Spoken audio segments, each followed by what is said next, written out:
છો સાબર આવાજ ન્યૂઝ। હવે જોઈએ અગત્યના સમાચાર। સ્વચ્છતા હી સેવા અભિયાન અંતર્ગત અમદાવાદમાં શ્રી ભદ્રકાળી મંદિરના પ્રાંગણમાં મુખ્યમંત્રી ભૂપેન્દ્ર પટેલે સાફ સફાઈના કાર્યમાં જોડાઈને શ્રમદાન કર્યું। શ્રમદાન અવસરે ઘણી વિદ્યાર્થીનીઓએ સ્વચ્છતા અંગે ચિત્તાર તૈયાર કર્યા હતા। મુખ્યમંત્રીએ નિહાળ્યા હતા અને સ્વચ્છતાનો સંદેશ આવી જ રીતે જન સુધી પહોંચાડવાનો તેમણે અનુરોધ કર્યો હતો।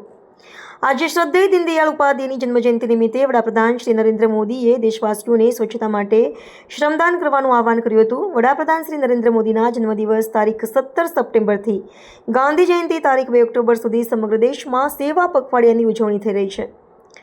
આ પ્રસંગે અમદાવાદના મેયર પ્રતિભાબેન જૈન, સ્થાનિક લોકો, શાળાઓના વિદ્યાર્થીઓ, વિદ્યાર્થીનીઓ અને મોટી સંખ્યામાં લોકો ઉપસ્થિત રહ્યા હતા।